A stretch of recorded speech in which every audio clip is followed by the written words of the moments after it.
اور جب تم بیوہ ہوئی تو تمہیں اس گھر میں لانے کے لیے جس نے سب سے پہلے آواز اٹھائی وہ میں تھی۔ مبارک مستور، جب تم اپنی پسند سے شادی کر کے اس گھر سے لا تعلق ہو گئی تھی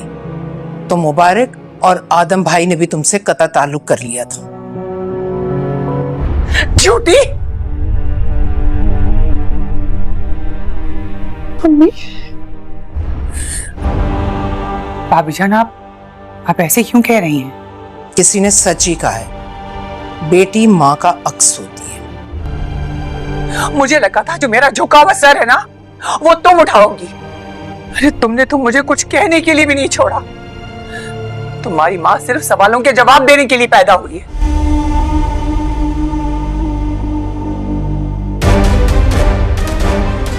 کیا؟ لیکن تم نے تو ابھی میں نے آپ کا سر کبھی نہیں جھکنے دیا۔ ہم ارم کو اس گھر سے عزت کے ساتھ رخصت کریں گے۔ تم ارم سے کہو کہ اس لڑکے سے کہے رشتہ لے کر آئے۔ میرے یقین کرے امی، یہ سوچی سمجھی چال ہے مجھے بدنام کرنے کے لیے۔ جو ارم نے چاہا مانگا وہ اسے آسانی سے مل گیا۔ مجھے تو حیرت ہو رہی ہے کہ امی جان ایسا کیسے سوچ سکتی ہیں؟ کیا مطلب ہے کہ ایسا کیسے سوچ سکتی ہیں؟ امی جان جو بھی فیصلہ کرتی ہیں اسی میں اس گھر کی عزت اور برکت۔ عزت سے رخصت کر دیں گے؟ کیا مطلب سب کی نظروں میں گر گئی ہو تم ارم، یہ سزا بھی کچھ کم نہیں ہے کہ بجائے ارم کو بلانے کے امی جان نے پھپھو کو کیوں بلایا؟ بیٹیوں کے کارنامے ماؤں کو بھگتنے پڑتے ہیں اور مجھے سمجھ میں نہیں آ رہا میرے کردار پر انگلی اٹھانے کے لیے جھوٹی۔ حیا نے جو ارم کے لیے جال بنا ہے، ارم اس میں بہت ہی گندے طریقے سے پھنسنے والی ہے، کیونکہ ارم اس بات سے انجان ہے کہ حیا اتنا گھٹیا الزام ارم پر لگا سکتی ہے، کیونکہ ارم تو سمجھتی تھی کہ شاید یہ گھر کی چھوٹی موٹی نوک جھوک ہے تو اس میں ایک دوسرے کے ساتھ مکالمے بازی ہو رہی ہے، لیکن ارم اس بات سے بالکل بھی انجان تھی۔ اسے یقین بھی نہیں ہو رہا کہ اتنا بڑا الزام حیا نے کس طرح ارم پر لگا دیا ہے، اور صرف ارم نے الزام ہی نہیں لگایا، حیا نے الزام ہی ارم پر نہیں لگایا بلکہ حیا نے تو اپنے پاس پتہ نہیں کیسے کیسے کر کے ثبوت بھی اکٹھا کر لیے ہیں۔ جب ارم کو یہ معلوم ہو جائے گا کہ حیا اپنی چال میں کامیاب ہو گئی ہے تو ارم اپنی امی کو سمجھانے کی کوشش کرے گی اور اپنے کردار کی صفائی دینے کی کوشش کرے گی اور اپنی امی کو اعتماد میں لے گی کہ میں نے ایسا ویسا کچھ بھی نہیں کیا، بس یہ محض حیا کی چال ہے جو مجھے پھنسانا چاہتی ہے۔ ادھر دوسری جانب حیا نے روحام کو بھی اپنے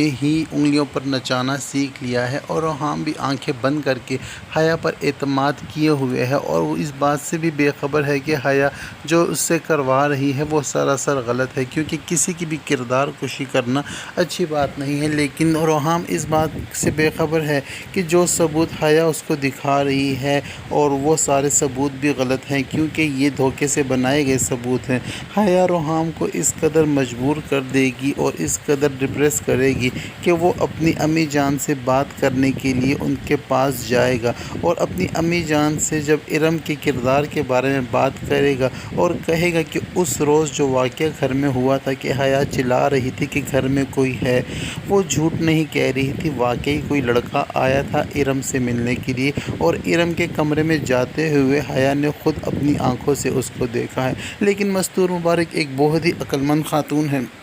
وہ اس بات کو ماننے سے انکار کر دیں گی کہ حیا کو ارم کو اس طرح کے قدم اٹھا سکتی ہے۔ لیکن روحام کو جب لگے گا کہ امی جان روحام کی بات کا یقین نہیں کر رہی بلکہ اس کے اگینسٹ جا رہی ہے، تو وہ اپنی امی کو بھی وہی ویڈیو دکھا دے گا جو کہ حیا نے چوری چپکے سے دھوکے سے ارم کی ویڈیو بنائی تھی۔ تو جب وہ ویڈیو مستور مبارک دیکھیں گی تو وہ بھی دیکھ کر ان کی آنکھیں پھٹی کی پھٹی رہ جائیں گی، اور غصے میں آگ بگولا ہو جائیں گی۔ اب وہ تو یہ اس بات سے بے خبر ہیں کہ یہ ویڈیو اصلی ہے یا نقلی ہے یا کس طریقے سے بنائی گئی ہے، لیکن ویڈیو میں ارم کا چہرہ صاف پہچانا جاتا ہے اور اس لڑکے کے ساتھ باتیں کرتی ہوئی نظر آ رہی ہے۔ تو یہ ویڈیو دیکھ کر مستور مبارک بھی آگ بگولا ہو جائیں گی اور سوچ میں پڑ جائیں گی کہ اب آخر ان کو ایسا کون سا فیصلہ کرنا چاہیے جس سے گھر کی عزت بھی رہ جائے اور اس مصیبت سے بھی جان چھوٹ جائے۔ تو اسی سلسلے میں بات کرنے کے لیے وہ ارم کی امی کو اپنے کمرے میں بلائیں گی۔ رحام جب اپنی امی جان سے بات کرنے آئے گا تو ظاہری بات ہے حیا تو آرام سے بیٹھنے والی نہیں ہے، وہ بھی کان لگا کر سننے کے لیے رحام کے پیچھے پیچھے آ جائے اور کان لگا کر ماں بیٹے کی باتیں سننے لگ جائے گی۔ لیکن جب حیا کو یہ پتہ چلے گا کہ مستور مبارک نے اس سلسلے میں بات کرنے کے لیے ارم کی امی کو بلایا ہے تو اس بات سے حیا کو شوق لگے گا اور وہ رحام سے کہہ دیں گی کہ جب قصور ارم کا ہے تو امی جان نے پھپھو جان کو کیوں بلوایا ہے۔ تو رحام بھی آگے سے یہ کہہ دے گا کہ امی جان کی باتیں ہیں، وہ خود ہی جانے اس مسئلے کو کس طرح ہینڈل کرنا ہے، یہ ان کا مسئلہ ہے، ہمارا مسئلہ نہیں۔ تو جب ارم کی امی کو بلایا جائے گا تو مستور مبارک کھڑے کھڑے ان کو کافی زیادہ باتیں سنا دیں گی، بہت زیادہ ذلیل کر دیں گی، ان کا ماضی لا کر ان کے سامنے کھڑا کر دیں گی اور اس سے کہیں گی کہ جیسی ماں ہوتی ہے ویسی ہی بیٹی ہوتی ہے، تمہارے شوہر کے مرنے کے بعد اس گھر میں تمہیں لانے والی میں ہی ہوں اور تم ہی ہو اور تمہاری بیٹی کی وجہ سے ہی میرے اس گھر کی عزت پر آئی ہوئی ہے، آج بنی ہوئی ہے اور میں نہیں چاہتی کہ تمہاری بیٹی کی وجہ سے میرے اس گھر کی عزت خراب ہو۔ اپنی بیٹی سے کہو کہ وہ لڑکا جو بھی ہے اسے کہے کہ رشتہ لے کر آئے۔ اتنی باتیں اور بے عزتی سننے کے بعد جب پھپھو جان مستور مبارک کے کمرے سے نکل کر روتی ہوئی ارم کے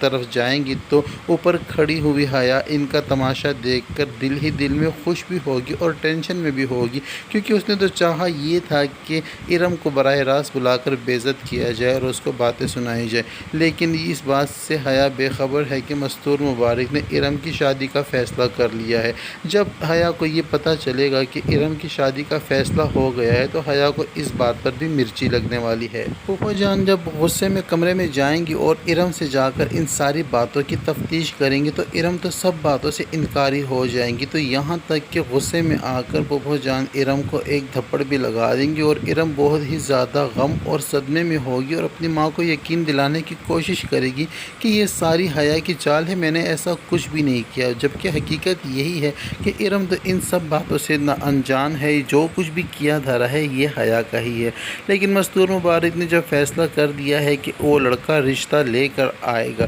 جب رحام یہ بات حیا کو بتائے گا کہ امی جان نے یہ فیصلہ کیا ہے کہ ارم کو اس گھر سے باعزت طریقے سے رخصت کر دیا جائے تو یہ بات حیا کو ہضم ہونے والی نہیں ہے۔ حیا رحام کو کہہ دے گی یہ تو بہت غلط فیصلہ ہے کیونکہ ارم نے اس گھر کی عزت کو ٹھیس پہنچائی ہے اور امی جان یہ چاہتی ہیں کہ ارم جو چاہتی ہے وہی ہو جائے اور ارم کو اسی لڑکے کے ساتھ رخصت کر دیا جائے۔ تو رحام ارم سے یہ کہے گا کہ امی جان کا فیصلہ کوئی بھی غلط نہیں ہوتا، وہ اس گھر کے